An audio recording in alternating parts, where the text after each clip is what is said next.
What's up, Minnesota Viking fans? Welcome to the Purple People Podcast. My name is Kyle Smith, and I am joined by Kyle West. What is going on, sir? How are you? Let's go, Vikings. Victory always makes these shows fun, even though it was a close one. And you said it about midway through the game in our private chat. You go, they are trying to give this one away, only I don't think it was quite as PG as that. But you know what? They pulled out a victory, and that is all we could ask for. Boy, we got a lot of people with us in the chat this week already. I love it. Thank you, you guys. That's how we get you guys to build the conversation is we tell you 8:30, but it's 8:35 when we start because we're not adults and we're not getting paid for this. So we're like, ish. That should be the quote on the Facebook page. It should be Vikings podcast. Ish. So I work with, a few high school kids, and I forget how the topic came up, but I made the comment, I go, just wait until you get my age, and you look around for an adult to ask you for help, and then you realize, oh, I am the adult in this situation. Charlotte says she schedules her bedtime by you guys when you're on. Yeah, I mean, I'm trying not to do any more of the late ones, so we'll see. Vikings are an ugly 4-1. You know, I won't say they're ugly. I think they're a lucky 4-1. I think that double doink is a very big luck there. I think the Detroit game kind of shows that the Lions are better than what they were. Vikings were leading 21-3 in this game. So, of course, you know, the Bears adjust and make Justin Fields look normal, which is annoying. But here is what I love about the 2022 Minnesota Vikings thus far, Smith. They are playing until the absolute last minute of the game. That is why my game ball is going to Cam Dantzler. Just sticking in there and playing as hard on that final drive as what they were on the opening drive out there on defense. He comes up with an interception at the absolute key, perfect time to snag that ball away. And all the Vikings got to do is kneel down and win that game. That is what this team was missing for the past couple years underneath Mike Zimmer. Like Lewis said right here in the chat, no panic, no quit. That is what I am loving about the 2022 Minnesota Vikings so far, because there was a portion of that game where they looked like they were ready to let Chicago get back into it and win it. And it's really nice to see them fight it out and get the victory for a change. You know that? It is nice. And talking about Cameron Dantzler, I'll get to my game ball in a minute. But earlier this week, Patrick Peterson was talking about it, or Cam Dantzler won, how 2 nights a week he does film session at Patrick Peterson's house, which I think is awesome. It's starting to show. I think one of the things that Cameron Dantzler has lacked since he's been on this team is confidence, because his play will be shaky at times. At times, he's the best corner we have for a series or a play. And then other times, you know, he plays a little off in the Detroit game and then ends up giving up the game-winning touchdown. So, yeah, I like that he's taken a step forward, as he should.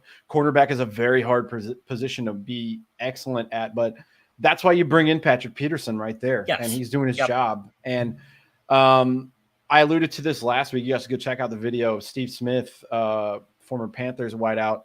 He came to Minnesota to do a tour of the cooking facility and to see, you know, alongside the chef that works for the Vikings, all their nutrition stuff.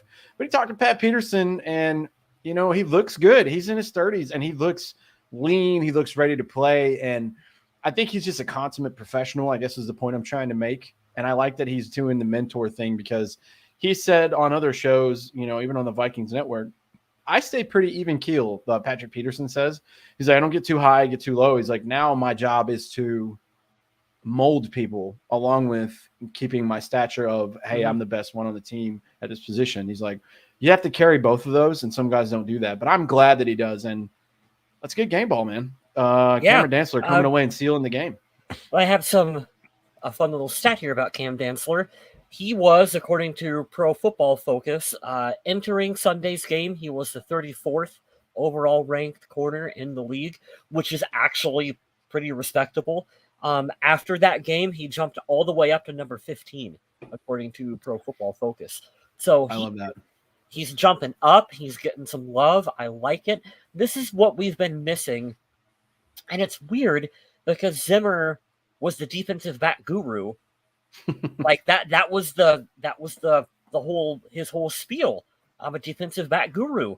And they got so bad underneath him for some reason. We haven't had a progression. Like, we haven't had young players progress for so long on this team, it feels like, that you almost kind of think, yeah, Cam Dantzler is going to be okay, whatever. You forget that players actually get better over time. You know what I think too? Speaking of Zimmer, you guys know I'll die on Zimmer Hill. He got fired with a winning record, and not like a 500, like a whole season more. When he could have went 0-16, 0-17, and then he would have broken to even. He was a great coach. Just his time had passed. The era of the way he coaches is a little bit out of date, Yeah. I think that Mike Zimmer, if you give him first round talent, he will coach the living shit out of them. But as we saw with a guy like Kellen Mond, who he knows is not going to start and doesn't have his interest in time because he has no contribution initially. Same thing with corners. Now, I will say he got dealt some shit hands. We got Mike Hughes for a year. He looked great. Major injury to the neck. Yep. And then you have to go down. And I think the more the tea leaves show somebody who looks at something on a very surface level like myself is if that major first round talent isn't there at that position that he was such a whisperer at, as you talked about, I don't think that was something that he was very interested in doing, because he gets very pissed when perfection doesn't happen. And you got to think the further down you go in the draft, the less perfect these players are, the more of a project they are. So that was kind of crazy. Just now realizing that 8 years after the fact, but I said I was going to give a game ball away. I wanted to go with Kirk Cousins, and I shout out to him. We'll talk about his amazing day. We'll talk about Kirk. Kirk had himself a game. He did. There were 4 or 5 different players that you could give game balls to on the offensive side. Well, I'm not giving it to him or JJ, even though they're doing excellent. You know who my game ball is going to? One of the big boys, the third best tackle in the league right now, Christian motherfucking Darasaw. Cheers to you, sir. This guy is absolutely an anchor on this offensive line. He is playing lights out, and I just love everything about the kid. He's quiet, but he supports his quarterback on Twitter after he wears his chain coming back from London. I mean, I cannot stress to you guys enough. I wanted the kid Rashawn Slater that went to the Chargers. I wanted him so badly in the draft, and he's a good tackle. But the Darasaw project is in full swing and motion right now. And we all know, like, the interior line is very important for that pressure out of in the gut and the face, but you got to protect the quarterback's blind side. And he's the third ranked tackle in the league right now, which is insane because it's his second year. And we looked last year was kind of like he looks good. I wonder how much better he'll get. Well, here goes. Here's your ceiling right here, because we're showing it right now. Was he injured a little bit last year too? He was banged up. Yeah. Yep, so he was a little injured, a little banged up coming in. Yep. Darasaw is what we wanted out of Matt Khalil. I feel like this is what we actually have with Christian out here at left tackle.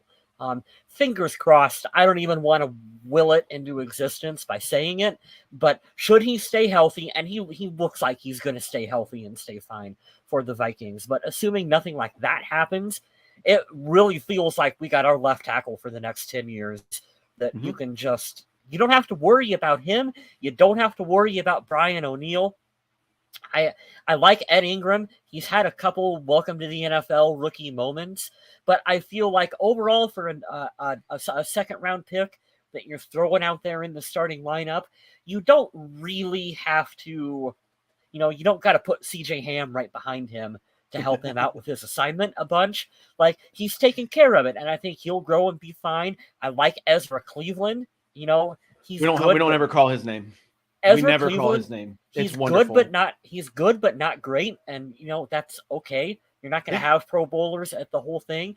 I still want to upgrade at center. I still think that's a spot that the Vikings are going to look at. But fellas, we might have ourselves an offensive line. Garrett Bradbury's playing his ass off. I don't know what happened. Like maybe the addition of the guard that's awesome helped, but he's playing his ass off after not getting picked up for his 5th year. So the O-line as a whole, they're doing their job, and I love that. I don't need you to be the Eagles. I mean, that'd be great, but I don't need you to be the Cowboys of 7 years ago. I just need you to be a little bit better than the middle of the pack. If you could be about the 14th ranked offensive line, that's all we need. Keep the guy upright, and he will throw the ball everywhere. That's it. Which we're seeing.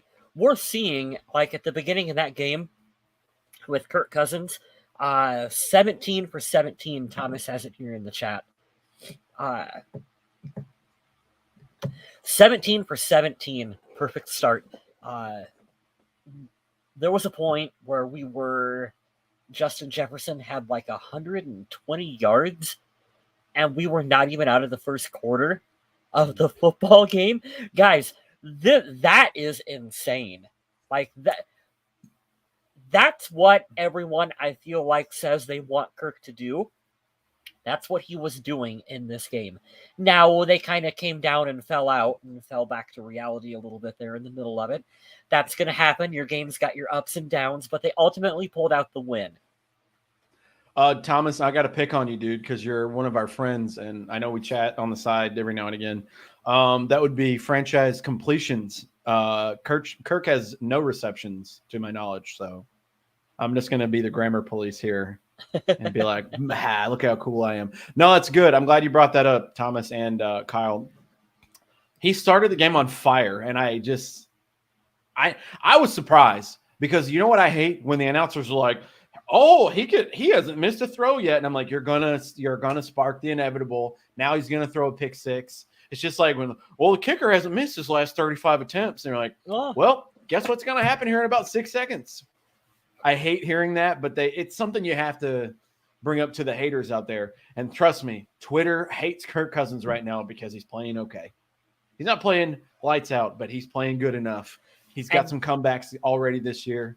He started this game 17 for 17. Oh, yeah. I've seen the people bitching about that online, too, where they're like, whoa, well, congratulations, Kirk, on having a comeback when we shouldn't have to come back in the fourth quarter anyway. It's like, guys, we're just being nitpicky. Like, I know. Well, he doesn't play defense either, and that's where we're going to shift to the Donkeys this week.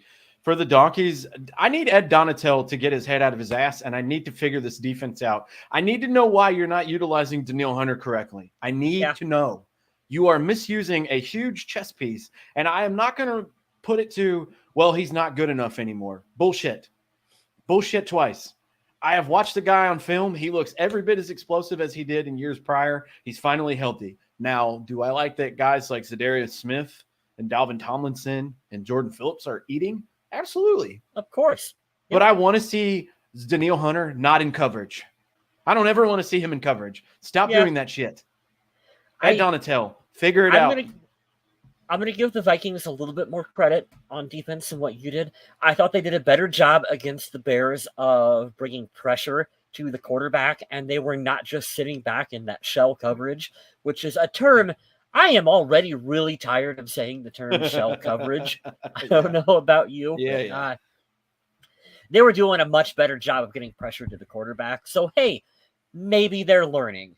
That's ultimately what we want to see from our first-year coach. And I know he's not a first-year defensive coordinator, but first year for us in this system is to see them progress from game to game. Are you learning? And I feel like that they were learning a little bit.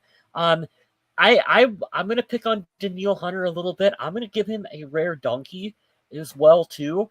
I don't think he's playing. I don't think he's playing poorly. I don't quite still understand how they're utilizing his skills. Now, I get that as a 3-4 defense, his expectations are larger than just put your hand in the dirt and rush the quarterback. But that is also what Danielle Hunter excels at doing. He's really good at that. Yes. So if we can use him more in that role, he should be out there wrecking havoc and getting more pressure on the quarterback, is what I want to see from him. Now, I think he did. Did he have a sack this game? Was it his first of the season? Let me pull my stats back up. I got it right here. Okay. Yes.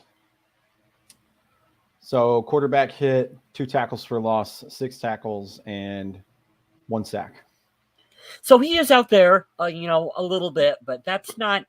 We expect more from Danielle Hunter, and that's the only reason that I'm giving him 1 is because our expectations, I think, as Vikings fans, are a lot larger for Danielle Hunter than what we're currently getting out of him. I thought about this today too. I'm looking up, and I just happened to look. You scroll up a little bit. Maybe we could not have that play live on the show. Hope you guys didn't hear that. Hear what? Perfect. Yeah, I'm on ESPN, and then it just starts playing. I have everything muted, and it's like, no, we're gonna play this real quick. Advertisement. It's like a highlight from the game, but it's some like dance music. It's like, what the hell? I see. I scroll up to go like, they have the box score, Bears Vikings. Yeah. And then I look up fumbles. There was like 2 seconds where I wanted to be petty and name something after Amir Smith-Marset. That poor guy. He gets let go from the Vikings, and he loses the game for the Bears. Oh, that's tough.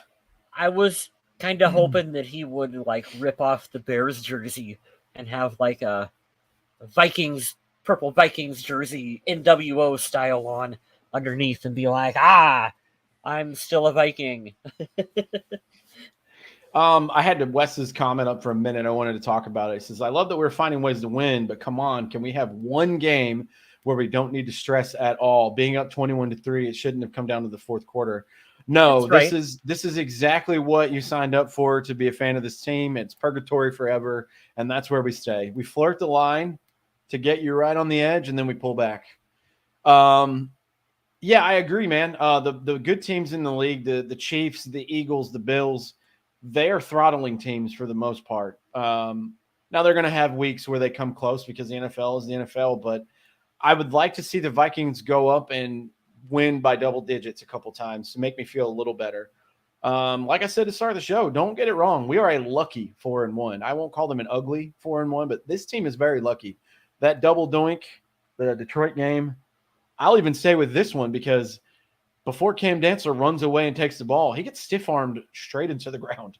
But the resiliency, there's something there where, at least for this season, there's what Kyle said. It's a perfect way. There's a lot of fight, and there's a lot of, like last year, the mood felt like, all right, well, they're gonna get this, they're gonna score, meaning the other team. Hopefully a miracle happens and we win. And now it's like, all right, who's gonna come up with a big play? Who's going to come up with the stop here? Or, all right, boys, you've got 1 minute and 23 seconds left. You got to go score a touchdown. And I have a lot of faith that they can do that. But I don't know. Tribute to the coaching staff, whatever else. But yes, you're right, Wes. I wish that we would blow all of these teams out, but I don't see that happening because this team is it's built that way. We are built for drama. But this year it seems to be swinging in our favor. So before we go down the list of the stats for this game, the drama is already building because a couple of weeks ago, as you guys saw, we're going to talk a little bit of NFL news now just because I want to talk about it and I wanted to see what you guys thought. But a couple of weeks ago, Tua Tagovailoa, the Miami Dolphins quarterback, got a concussion in the game, and there was, it's floating around. He got up, he stumbled, knees got weak and wobbly. It's hard to watch if you have kind of a weak stomach. And he's a fighter, man. These guys are all fighters. They want to keep playing. They have a game on Thursday night a couple days later, and he gets pulled down. And the hit wasn't dirty at all. It's just a big man making a play, and that play being a sack. Hits the back of his head, hits his back, and his hands are contorting because he looks like he's having a seizure. He has not practiced yet, so I am going ahead and telling you now, Tua Tagovailoa is probably not playing Sunday. The first snap this past Sunday, the Dolphins played the Jets. Teddy Bridgewater goes into concussion protocol. Now, he could get out of it. That was the very first play of the very first minute of the game. I would venture to say he's probably going to be who we face in Miami. But, yeah, there's a lot of drama in the NFL, and there's a lot of backup quarterbacks playing right now. There's drama in coach land, which we'll talk about in a little bit. But giving you the little bit of the sneak preview going in, if you guys were wondering, I had Miami as a loss because their defense was wonderful last year. They're very good this year. For whatever reason, they're really good. I think the reason is Tyreek Hill. They're very good. But yeah, just to give you a little bit of a heads up to preview the game, and we'll update you through the week. But it looks like there's a possibility a rookie quarterback may be starting for the Dolphins. So yeah, we'll take it.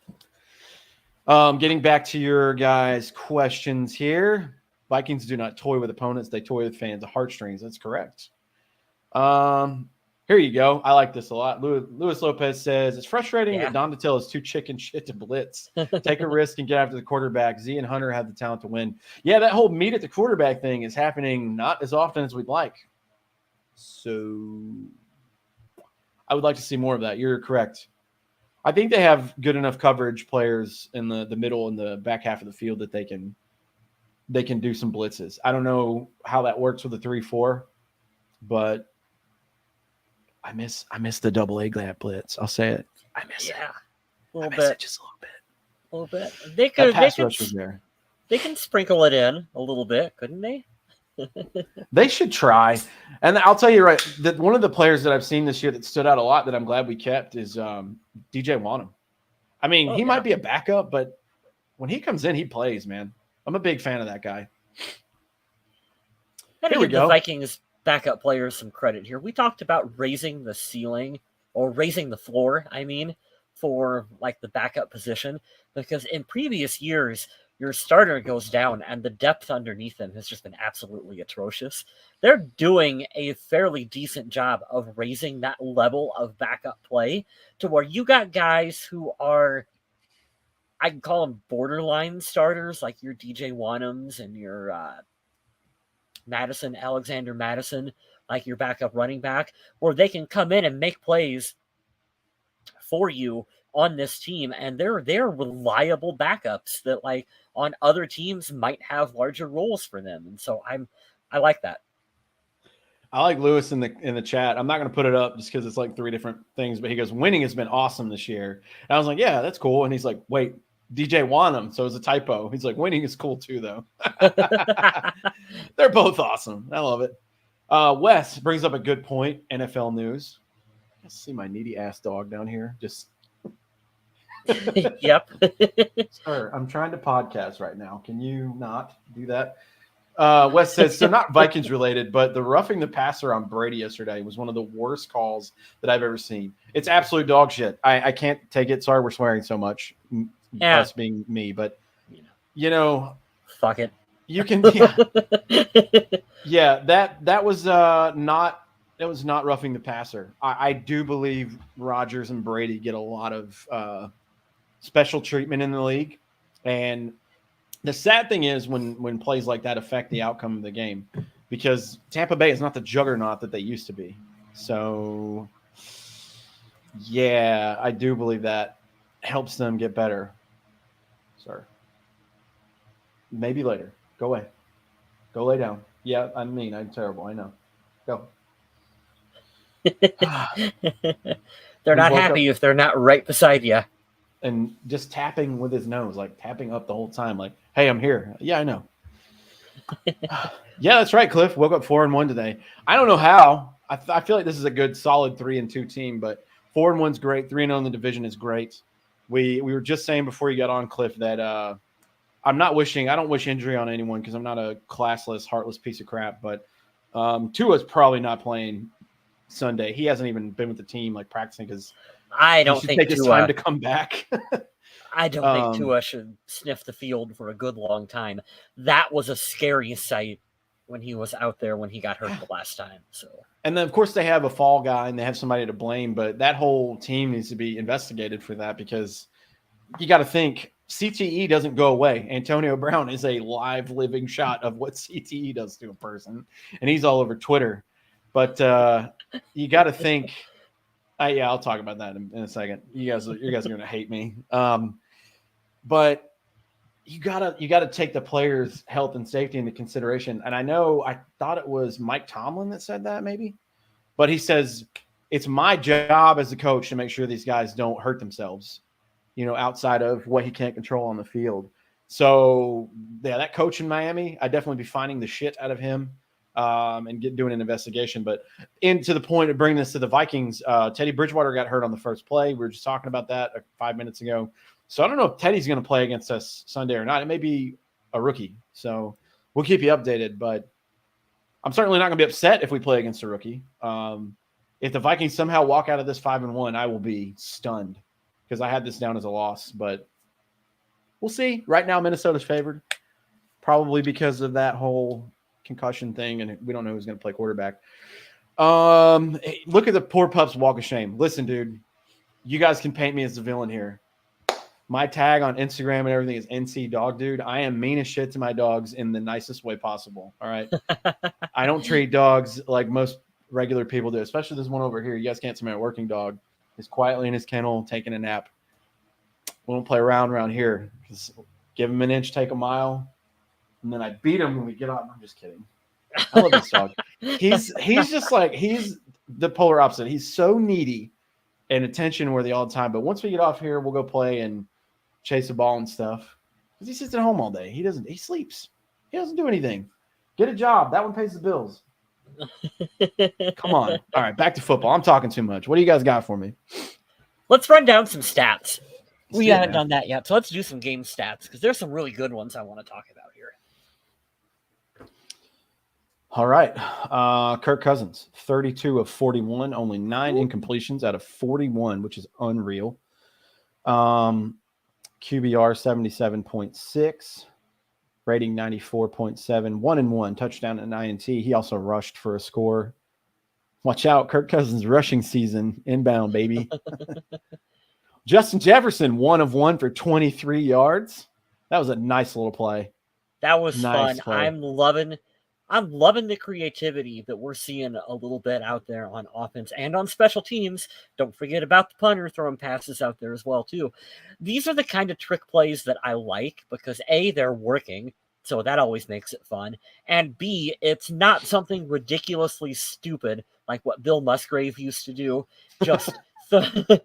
Just thrown in the middle of a game when you're having good momentum on a drive. Hey, let's just kill all of that momentum and try like Wildcat or something ridiculous that never works. Like they're actually being smart with how they're using their gadget plays. I love that play in particular because if the shift focused to Jefferson, so you got it to the guy that the defense is going to look after the most, and then the right side of the field that's wide ass open, and he makes a beautiful throw. Like Justin Jefferson can throw a beautiful ball. So I'm going to go ahead and put it out there in the universe. Justin Jefferson's going to throw a touchdown this year. Ooh, I like it. Yeah, he's going to throw a touchdown at some point. Who's he going to throw it to? Let's make it good. Let's make it KJ. Adam Thielen will be covered up because JJ will be somewhere in the backfield, and then he'll be behind the line of scrimmage. The focus will go to Thielen. KJ Osborne, touchdown. Nah, you know what? He's going to throw it to Kirk. I fucking hope not. God, I hope not. They're going to try CJ Ham. CJ Ham or Dalvin. Like, I don't want it to go to Kirk. This coach has the balls to try to throw a pass to Kirk Cousins at some point. You know that. You know he's going to. I don't want it. I don't want it at all. I just see Tom Brady running like a baby giraffe and like stumbling there.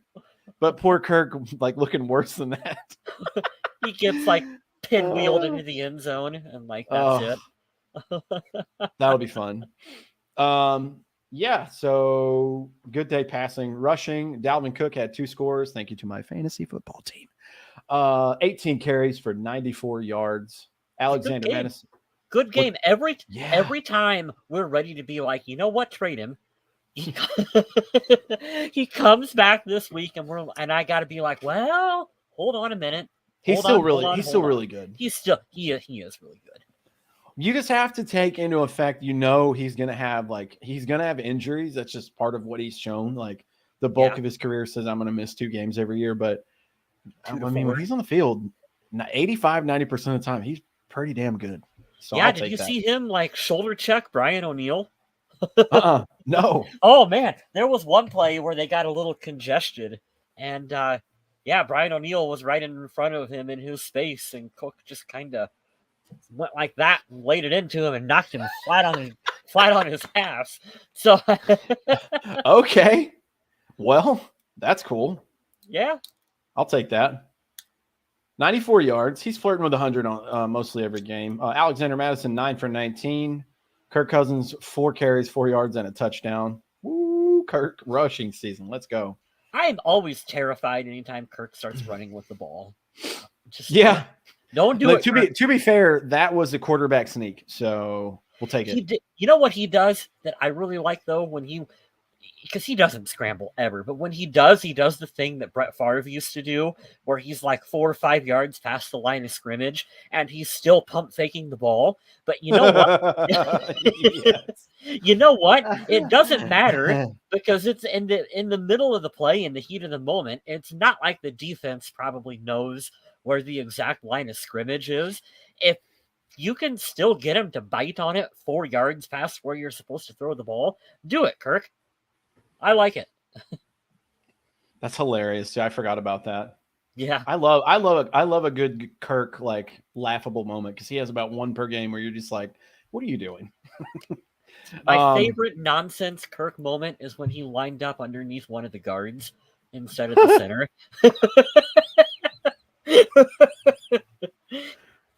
I have to talk about guaranteed money in a little bit, okay? So we can get that out because I know where that's going. I know where that's going. Yeah. You know what we're talking about tonight. Yeah. I'm not here to correct everyone tonight. I just want to make sure the regular touchdown run. This was actually a pass, Lewis. I thought it was a run as well. I'm looking at the stats, and I'll read those out now. This is freaking absurd. 13 targets, 12 receptions, 154 yards for Justin Jefferson. He now leads the league again in receiving yards. Surprise, surprise. Who was your second leading receiver of the day? Would you like to take a guess, Kyle West? I don't have it in front of me. Probably don't look at it. Just take a wild guess. It's going to be someone stupid. What? One of the tight ends, Johnny Munt, Irv Smith Jr. Smith? 4 out of 5 for 42 yards. There was an Irv Smith sighting quite a few times. I love that. There we go. Hey, you know what? Let's give him some credit. His hands are healing up on whatever was causing his drops earlier in the season. He's hauled in a couple nice passes. This is more looking like what we've expected from him for his career. We're finally starting to see it a little bit. Yeah, I can appreciate what he does. If he wants to, he's not going to get a big payday, which is unfortunate because he just has too much history behind to say not to do that. Much. Yeah, but if he wants to stay and Johnny Munt want to stay and we just say, hey, look, we're not going to cash in on the tight ends, I'm okay with it. We don't have to invest a lot there because in a salary cap league, you're going to have sacrifices somewhere. But they're serviceable. That's a great way to say it. And I don't mean that to be in a negative. I'm not trying to like church it up and say tight ends are dog shit. They're okay. Like, no, these are serviceable tight ends. They do the dirty work blocking. And I know he got highlighted yesterday, I think by Mark Sanchez was calling the game. Is that right? Yeah, sure. Why not? Yeah, I don't know. I don't remember. Generic white guy announcer. Might as well be Mark Sanchez. It's so good. That was so great. But Irv Smith, yeah, I mean, he got highlighted for his blocking yesterday. And then, 4 out of 5 for 42. If that's what you give me every week, dude, I'll take it all day and then some. Hey, I tell you what, Johnny Munt, for a guy that all of us were like, I don't know who the hell this is when he got signed to the team, I'm actually turning into a fan of him. I'll help pay for half of it. I got you, Cliff. I'll help pay for half it. I don't know where the other half's coming from, but I want to see Wes wear a freaking Bradbury jersey too. That's funny. You know what? I have enough other stupid Vikings jerseys in my closet. Let's add a Bradbury to it. Why not? If only for one day, Kirk was better than Kyler Murray running past the sticks. Tell me I'm wrong. That's incredible. Well, you knew they were going to be bad too. You guys got to see the meme. That suit that Kyler Murray wore, he looks like he wore a woman's suit that was too big for him in like the slime color green from Nickelodeon when they were playing the Eagles. Yeah. And I remember Barstool tweeted it yesterday. They were like, Eagles by 1 million. I was like, yeah, make it 2 million. It was so, I don't hate on anyone because like, I don't want you to think like I care because you don't have any effect on my life, but it's going to be one of those things where if I see it, I'm going to say something about it. And Twitter showed it to me and I'm like, you have all this money and you choose to dress like shit. I don't understand it. I would make the choice to not dress like shit if I had more availability to not dress like shit, but I digress. Yes, Kirk is better than Kyler Murray. You heard it here first. If we beat that, miss that, put some tape over the one and handwrite Bradbury. That's a good idea. That's a money saver. Do you have a 56? No. Oh, that's poop. No, but I can convert Teddy into Jalen Rager. Oh, that's good. I You won't, take but I that. could. Yeah. He's like, I won't do that, but that is an option. Let's get through these stats if we take too long. KJ Osborne and Dalvin Cook, 41 and 27. Adam Thielen, 27. Alexander Madison, Johnny Munt, and Jalen Rager all had a catch as well. So, and all in total, 319 yards receiving, which is cool. 1 touchdown from Jalen Rager. Jalen Rager fumbled, but he did recover, which was nice because that would have not been good to have a turnover. And we are He credited with a is recovery of a fumble from Mr. Cameron Dantzler, whom I named the show after, if you were wondering. game balls for Cam Dantzler. Yeah, we've already done Hold Me Closer, Tiny Dantzler, which is great. Yeah. But yeah, we've done Lights Kamara action for one of those Saints games, but Lights Cameron action has not been a title yet. So I'm being lazy because as long as you leave me in the driver's seat for this, if I can stay in the recliner and not move and get the job done, I'm absolutely going to do that. More stats defensively. Cameron Dantzler led the way, and he got a game ball yesterday from Kevin O'Connell. 8 tackles by himself, and he had the fumble recovery, which he stripped himself, which is great. Eric Kendricks, Jordan Hicks, and Dino Hunter right below him.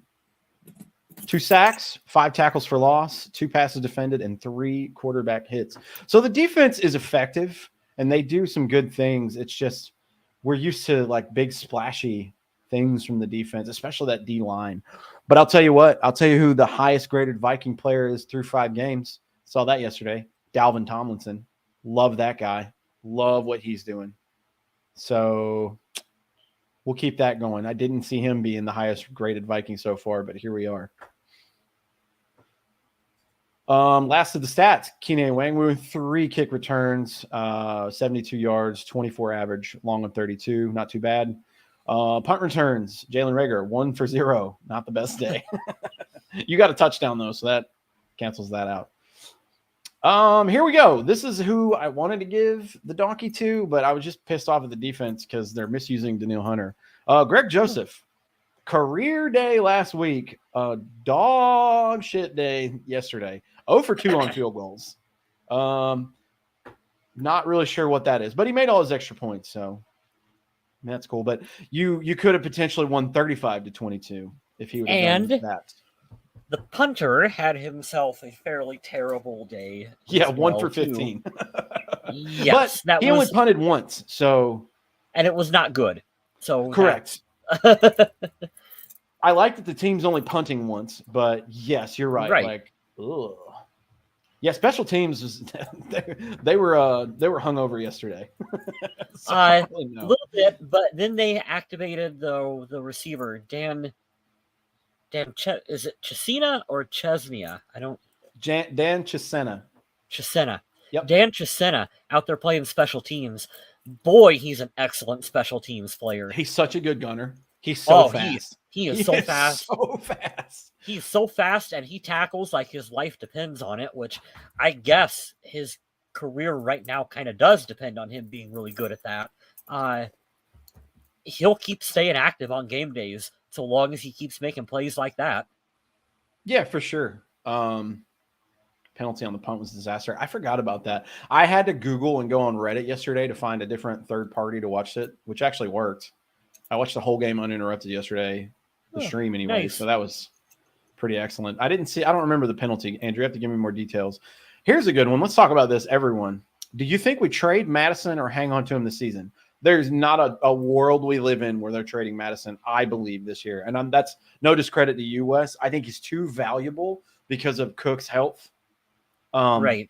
Now, do I think he steps in and he's like Chester Taylor to Adrian Peterson? No. I don't think he's going to be a starter on outside of like 3 or 4 teams around the league. But but saying that, he would get picked up somewhere because he's valuable. I don't think he's like a number 1. He's too straight downhill. You need that guy who's, elusive like Cook. But he's healthy, man. Madison's only missed like 2 games. So best ability is availability. And I like that he provides a completely different running style than Cook. To be honest, I didn't even think Cook would be playing these last 2 games. That partially separated shoulder, I would have sat his ass right down and be like, no, you're out for the London game. Don't even fly with us. Stay, rehab, get better. We'll see you for the Chicago game. But then, of course, he comes in and has like 100 yards and 2 touchdowns. So it is an interesting question, because if the Vikings were sitting here at, 0-4, yeah, maybe, okay, then maybe you're talking about trading him. But no, I think now, with the record and the way they're playing, no, you're not looking at trading Madison. And as for next season, that's another interesting question. Are you going to keep Cook? Cook is probably the better running back not probably. Cook is the better running back between the two, but he's getting older and there's injury concerns. Can you make the case for trading Cook and making Madison kind of your feature back and having your other younger running backs to sprinkle in underneath him? That's a scenario I could actually get behind. It all depends on how much you're able to save on the cap with keeping Madison and trading Cook. Like, what kind of a contract is he going to want? I think they should offer him a restructure. And I'm not, if he ends up balling out and has like 1,500 yards, he could tell all of us to kick rocks, which for all we know is possible. I'm trying to look. Did I have it?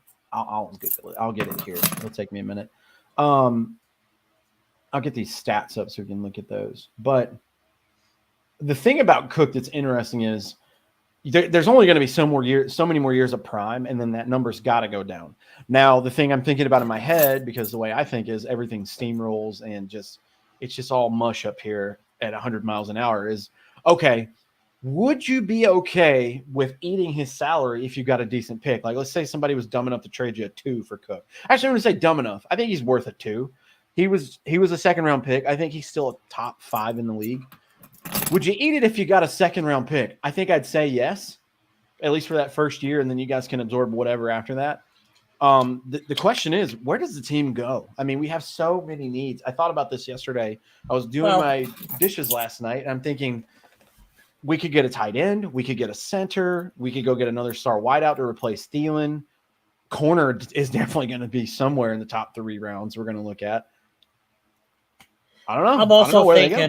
I'm also thinking that they've got to eventually start clearing up cap space for Justin Jefferson, because that's going to be a big boy contract that's coming up. And assuming we're probably still going to have Kirk on the books when Jefferson is going to be needing his contract. Like, I know we all really want them to draft the next Patrick Mahomes, and even if they do, Kirk is still probably going to be here for another couple years. So you're going to have to juggle a big quarterback contract and a big receiver contract. I don't know if you'll be able to fit in a big running back contract as well. So you're going to have to running back it by committee, just based on what you're paying these players. And so that's why I don't know if long-term you're going to be able to keep Madison or Cook. I really don't know. Oh, I was like, KAM. That's not KOC. He's talking about Kwesi Adofo-Mensah. That's cool. Lewis says, in a heartbeat, I trust the staff and Kwesi to replace Cook if that were the case. Yeah, I do. I like their game plan. It's unconventional and it's not what you're used to seeing, but if it gets you there and it makes sense and it's valuable, I think that's the thing. He said he's going to do everything with purpose, and I appreciated that line a lot. Nothing they're going to do is going to be on the fly or just because their gut says. It's like, no, we're going to analyze it, and then we're going to overanalyze it, and then we're going to look around one more time because it's got to make sense for the team. I appreciate that. Andrew, you told us earlier they were getting manhandled. The Chiefs were getting manhandled by the Raiders. Give us an update, man. I know my fantasy went off. I got Daniel Carlson as my kicker, of course, so let me know about that. I just want to point this weird stat out, by the way, because I'm looking at it, and it's just so odd. I don't know how long this will stay. I don't know if it's ever ended like this. But I wanted to see where Dalvin Cook was as far as rushing yards. He is 9th in the league right now. Now, here's the interesting part, because outside of the guy literally 1 yard and right above him, the 2 people at 7 and 10 I have never heard of in my life. Who is at number 10, we have Ramondre Stevenson out of New England. 372 yards. Dalvin Cook is number 9 at 373, 1 yard apart. Lamar Jackson is at number 8 with 374. And at number 7, Jeff Wilson Jr. out of San Francisco at 375. That is so weird. That never happens. You don't have a Jeff Wilson Jr. jersey? It's like Infinity Wars is like, you took everything. He's like, I don't even know who you are. That's funny. That's funny because remember I just sent you guys that tweet or that article that was about how, now because the Patriots have a running back that's doing really good, suddenly the league is going to shift and we're going to be a ground-based league again. It's like, fuck, it's because Bill Belichick does something and has a little bit of success. All the fucking beat writers out there are immediately like, oh my God, the league is going to change. Guys, the league is never going to go back to... It can't be that they're playing a third-string quarterback and they're going to run the ball to cover that up. It can't be that. No, not that at all. Spoiler alert. 17-6, the Raiders. Ooh, my dad is pissed right now if he's watching that game. Sorry. What do we got to do to get Devontae Adams in Minnesota?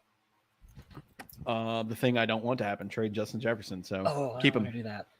Keep him. Go away. I want him on the cheap because he's pissed off at Oakland and wants to stick it to Green Bay. So come to Minnesota and replace Adam Thielen and play with Justin Jefferson. And then I'll trade Dalvin Cook straight up for Aaron Jones. I'll take that salary. You want to stick it to Green Bay? He doesn't want to stick it to Green Bay, though. He loves it there.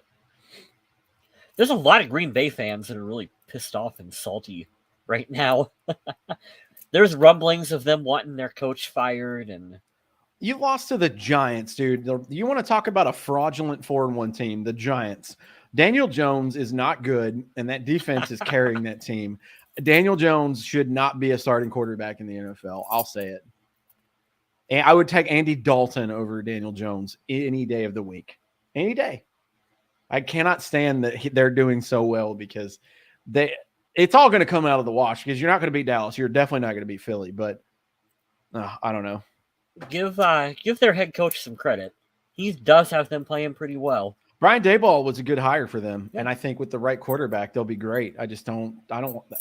He's like Wish version Eli Manning. He looks like him. He plays even worse. He's so bad. I cannot stand how terrible that dude is. And all my Giant friends are like, "Oh, it's his year." That Danny Dimes. Don't give the guy a nickname. He sucks, dude. What happened to our banners? Our banners? Which one? Yeah, the ones with our display name. I don't know what you mean. I'm under banners right now. We have this. Huh. I thought usually don't say our names down here. So we had that option before. I'm not sure how we can look at that later. I'm not sure. I just noticed that they were gone. They've actually not been there for a couple of shows. Whatever. People know our ugly mugs. What do you think of Carolina firing their head coach? I wanted to talk about that too, and then we can talk about guaranteed money. I live in Charlotte, and I don't do this is my first team, and this is my second team. I'm one of those douche canoes that is like obsessed with one team, and I wouldn't think about cheating on them. But I love my hometown, and I love the franchise because it's an expansion team. I think Baker Mayfield gets a terrible rap. I think he's had a pretty shit situation his whole career. Freddie Kitchens was his head coach at one time. Oh God, I forgot about that. What about what was the other guy's name? He was like 1-31. Oh, I can't think. Is it Hugh Jackson? He was awful. Stefanski was great, and then they had 1 year. He takes them to the playoffs. They got lucky in the beginning of that game, and then it was out of control over the Steelers to come back and win. They beat their division rival in the playoffs 1 year, and you get Kevin Stefanski as a coach. You got a great running game. It's all around had a good roster, and then they trade for that serial sexual predator of a piece of shit human being, Deshaun Watson, and you're like, I mean, the guy played injured for y'all. Like he's gritty. I like Baker. I think he gets a bad rap. He definitely can't help that he was a number 1 overall pick. He's probably like an end of the first, upper second level talent. But I think they needed to get rid of Matt Rule. He needs to go back to college. And I think Carolina Panthers need to do a huge yard sale. And they need to be like, what do you want? What's the best you'll give us for it? Because you should just tank hard. Yeah. And there's already been rumblings of Buffalo wanting Christian McCaffrey. Buffalo reached out. It's officially out there. Like, they reached out about Christian McCaffrey. And they should get rid of him. Holy shit. Even if he only plays 4 or 5 games healthy with them, those 4 or 5 games, holy shit. It's tough, man. And I don't know what they'll get for Christian. He's so injured all the time. But when he's on, I mean, he's really good. I don't know. If they came calling for Dalvin Cook, nah, you don't. Who? Buffalo? Buffalo? If they came calling for Cook? I don't know, because his little brother's on the team now, too. I mean, that'd be great for them, but I don't know. Yeah. And we got if any general manager we've had in the past or present would listen, it'd be this guy. He'd listen. Definitely. You'd have to, especially because we play them later in the season, you'd have to give me a 1 for Cook. And I would do it for a 1 for him. I would do, but I don't know that anybody's going to call. He's right there. Like, he's still very good. I just think that injury thing would be one of those things they could kind of like try to haggle with you. It's just one of those things on the phone. You're like, how bad do you want him? I'm thinking about Buffalo, and that's just a scary team. I'm not looking forward to the Vikings playing them. Oh, they're going to get absolutely destroyed. It's going to be one of those. It's going to be another 38-7 massacre. Or what if they surprise you? It could be closely competitive. It could be like a 34-20 game, and I wouldn't be surprised. If this team beats the Buffalo Bills, Kevin O'Connell, Coach of the Year. I wouldn't know what to do with myself. In Buffalo, I wouldn't know what to do with myself. In Buffalo, probably in the snow. Oh, God.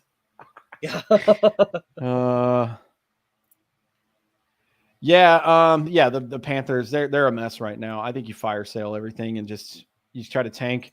And you got to think, too, they have 2. I don't think they have to try to tank.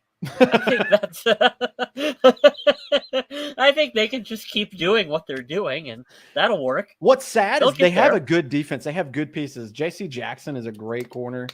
Brian Burns is a nasty defensive lineman. And then their offensive tackle, I think he's number 1 in the league. He's got one of those crazy African names that I can't pronounce, so I'm not going to butcher it. No, not Matt Khalil. I saw his thing today, and I was like, "Oh my goodness, that guy's like the best tackle." But they have good pieces. It's just they fired the defensive coordinator too. Like I guess he was a part of the rule like hire process. I'm like, you have Ben McAdoo running your offense. Why would you not fire him, Lewis? Oh, yeah, Wes said that too. I put that up here. Wes says, remember what I said, if we beat the Bills, I'm jumping through a table. You have to video it. That's my only request. Mm-hmm. And don't do that. Don't be that person who jumps off like a couch through a table. I need you to be like 4 or 5 feet elevated above this thing. Now, I'll give you a caveat here. I'm making all the rules like I made this bet up. You can WWE it if you want, but I will allow a lot of cushion underneath. I would recommend, I used to do this a lot when I was younger, cardboard boxes. Break them down. They'll be your friend. They'll have a little bit of fluff there. You and me are in this together. Lewis, is this a bet for you too? Are you going to do it? Tell us you're going to do it on the show. Come on. Wow. I will video it. If you guys do that, send us the video. We will play the video during the podcast. we have the deals, though. That's a thing. We have the technology. We can do it. Oh, cool. Jonathan says, I thought I saw Andre Patterson on the news today. Dallas sideline shot. Lewis said, I'm no bitch. I said I'd do it. All right, cool. We got 2 dedicated people in the chat that will jump through a table. I'm thinking standard white folding table. Yeah, that'd be cool. We'll definitely play it on the show for sure. That's incredible. Man. Oh, I wanted to get this. So let's have a rant before we get out of here and we talk about the Miami game. Robert Griffin III had some comments today, and I just laughed because I traditionally don't like this dude. I don't. I didn't like his attitude around Kirk Cousins. Like, I understand that you might be upset that the guy took your job, but at the end of the day, I mean, you can't be upset because you got injured. And I'm not wishing injury upon him. I get it. Oh, here we go. I muted. I was like, why can't I look at it? Robert Griffin III says today, player contracts need to be guaranteed like coaches. Matt Rule is owed more than $40 million from the Panthers after they fired him 3 years into a 7-year deal. They are paying him not to coach. Players put their bodies and minds on the line to deserve guaranteed deals. Okay, I agree with you, Robert. Fair. I think that's a great point. I also have to do the typical white dude thing and be like, you signed a contract and you guys have agents. Also, my favorite part of this whole thing is the guy that replaced you and still is employed has had multiple guaranteed contracts. Here's the thing where I totally understand where he's coming from, but we're looking at an apples to oranges comparison. I'm not saying it's right or wrong, but I'm just gonna say that players' contracts reflect the salary cap. Coaches do not. My point exactly. That so comes from the owner. A coach's contract is not coming off your salary cap. So the owner can be like, I'm going to pay John Gruden 10 years, however many millions of contracts. It was 10 years, $100 million. 10 year, $100 million contract. Is he still getting that money to not coach the Raiders right now? I don't remember. Know if it was guaranteed. You know, it's funny, though, because I watched this video and I laughed because Ed Orgeron is such a public figure when it comes to football. And Clifford, yes, light the table on fire. Let's go. You know, if you've ever heard Ed Orgeron talk, it's my favorite thing, like one of my favorite voices in sports ever. After every interview at the end, yeah, go Tigers. Just his voice sounds like he looks like that Muppet that just has the open mouth. Like, you guys know what I'm talking about. Just the big oval mouth open up and down. But he gets fired from LSU. You know, he's famously coached Justin Jefferson. That's how I can tie it in with the Vikings. Joe Burrow, Jamar Chase, and that probably the best college football team ever, undefeated. Just unreal team, right? And he's sitting down talking about getting fired. He's like, hey, I got a call and said, hey, we want to have a meeting with you. He's like, well, that ain't good. So he gets over and they said, Coach, you got 17 or however many $1 million left on your deal. He's like, we're going to fire you, but we're going to let you keep it. He goes, which door you want me to walk out of and what time? It's the funniest thing I've ever heard. He's like, you're going to give me the rest of that money? Bro, tell me when to leave and what time. I get it. But Kyle's point there is exactly what you should focus on. And that's what RG3 should focus on. And like, I understand you want to bring it to light for the public. Oh, I'm almost done. Hold on. Okay. I understand you want to bring that to the public. Dude, you played in the NFL. You know how this works. You know how the money works. That's the thing that makes me just want to choke these guys and be like, listen, bro, if you have a platform and you have this kind of reach, do the bare minimum basic knowledge. The coaches don't get paid under the salary cap. You freaking moron. That's from the management. Should a head coach's contract be included underneath the salary cap? And if you open that can of worms, how far down the rabbit hole do you have to go? Well, then your defensive coordinator should probably count, and so should your offensive coordinator. And then what about your quarterback's coach? And then are we all the way down to the nutritionist counting against the salary cap? Like, I don't know where you draw the line for who is and who is not included underneath that. And then are you actively hurting the organization because now you're trying to not pay your coaching staff because you're trying to give that money to Kirk Cousins or Justin Jefferson. And then we're going to be even worse for hiring coaches' kids because, hey, I can get Adam Zimmer for dirt fucking cheap because he's the coach's son and we can save money on the salary cap that way. That is an absolutely terrible situation that none of us want to be in. And so, yes, I get the point that he's trying to make. but it just doesn't work that way. And it's never going to work that way. And if that was the case, Bill Belichick would take up the largest portion of the New England Patriots salary cap. It's just a form of micromanagement that doesn't need to be in the game, because a salary cap league is why the NFL rules all ratings. Because if it wasn't like that, Los Angeles and New York teams would rule the NFL, much like baseball. And Jerry Jones would go checkbook. Yeah. Checkbook. Yeah. We're gonna have everyone on the Dallas Cowboys. We don't need that, and I get that. I get the sentiment. I think about every 5 years should be just no salary cap, and just like, just like, bro, go fuck your books up. You're gonna have to deal. You're gonna have to deal with. Kyle West is suggesting the financial purge on the NFL. Every 5 years, we have a purge. Yeah. Next year, you got to deal with whatever you did this year. But dude, go all out. Just go all out. And like, I hate being that fucking edgelord on Twitter who's just like snooty nosed up to everything. But you have to do the common. If you can't do common sense, I think you should not be allowed to talk. And that's just how I feel as a human being. Well, and that'll wrap up our show.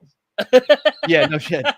Thanks for coming. Good night. But yeah, the one guy was like, well, look at the NFL compared to the NBA and the MLB. And I'm like, jackass, they don't have salary caps. That's literally the whole point.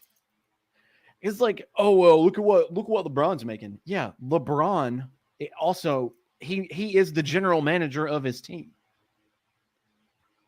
Also, no one watches baseball, so that's a bad comparison. Yeah, it's so like and no like, one. They have the revenue because of the TV contracts, but the NFL is such its own beast. Like, and I hate that. I just laughed, and I looked at the irony, and I quoted him on Twitter, and I quoted it in my Facebook, and I hope that he sees it. It's like, yeah, they should get guaranteed money. Yeah, Kirk Cousins got guaranteed money. You remember the guy that replaced you and stole your job?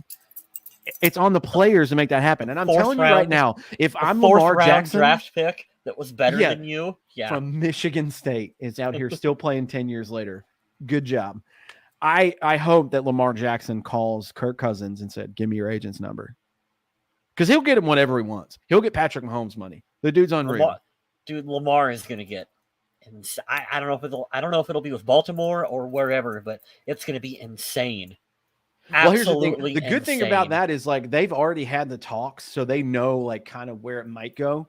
But if they don't give him exactly what he's wanting, somebody will overpay the shit out of that kid, and rightfully so. Jerry Jones. Yeah. Anyways, we're talking about Lamar Jackson money. We're gonna wrap this show up, guys. The Vikings are 4-1. You guys were amazing in the chat tonight. We're sorry. We're trying to start on time. Adam was asleep. I wanted to give him the benefit of the doubt to get on, but he messaged us during. He's like, nope, I'm still like sleepy. You guys got tonight's show. He's fine. He's well. It's a fun season. Let's say that, man. Like this is better than what I was expecting right now. Like, we could be 500 on the record, or we could be a little below 500, and I would have been, yeah, that makes sense. All things considered, all the moving pieces. So we're 4-1 right now, guys. Like 3-0 in the North, 3-0 at home. Vikings go to Miami this weekend. They will have, I don't want to call it too much of an advantage. They are favored at the moment, but they may not have to face their starter at quarterback or their backup. So we'll see. We'll keep you updated on the page as to Thursday, Friday. We'll see what the injury report says, but looking highly unlikely for Tua, maybe possibly a Teddy revenge game. And don't sleep on him. He's very, very serviceable. I don't know how the hell they're going to defend Tyreek Hill. Jalen Waddle's great. Their defense is good, but if the Vikings walk out of here 5-1, they need to be taken seriously. So we'll see. I'm just happy they're at where they're at now. They can kind of, I don't want to say coast, but they can breathe a little bit because they sit atop the NFC North and they're in a good position. What's interesting, and then we'll wrap it up, is that O'Connell was asked about that in one of his press conferences. Well, what does it mean to be up in the division? And he was like, nothing. It doesn't mean anything. And he was like, I didn't even know that. Like they're not even focused at all on that, which is fantastic. They really are taking it 1 week at a time. Oh, here we go. Thank you for reminding me, Andrew. Skull Lewis, Skull Jonathan, we appreciate you guys. Got to say bye in the Survival League. Are you out already? I barely won. I picked Tampa Bay, and they won 12-9 over the Falcons. I forgot about it. I was like, oh, my God, did I get eliminated? Man, I still haven't picked the Bills yet, which that's really cool. I appreciate that. Let's save them for later. Yeah, set your fantasy lineups. If you are in our Survival League, Skull to you too, Wes. If you're in our Survival League, it'll send you a reminder every Wednesday. So right before the new week kicks off. So you have that reminder. Set your stuff. You don't want to get a strike because you didn't make a pick. Make the wrong pick all day long, but at least you have the option. Don't give a freebie away. Oh, man, you picked the Jags? Oh, I'm sorry. I don't believe Your in them dog, yet. Smith, your dog remembers you said the word ball earlier. I can tell by looking at him. You know what? We're going to get him to sign off. We'll get him to do his little signature on here. Would you like a treat? You want a treat? Come here. We got to sign off. Come here. Get up here. Can we get a woo? Oh, yeah. I think that's our time to sign off, guys. He's so pumped. I can tell. Oh, man. When are you guys back on? We'll do the weekly review. Monday, probably. Yeah, probably Monday night Yeah. after. I'd love to do the Sunday night thing, depending on when I get off, but it's really dependent on these guys' schedules, and it usually lines up pretty well on a Monday. It's pretty dead for us, so we'll say probably Monday night.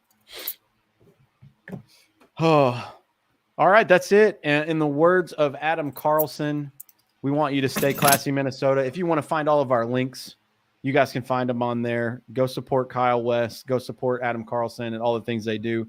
We'll do plugs on the next show. We're just going to get out of here because we're at an hour and 7 minutes somehow. So I don't know what we're even thinking at this point. Appreciate you guys. We'll see you next week. Stay classy, Minnesota.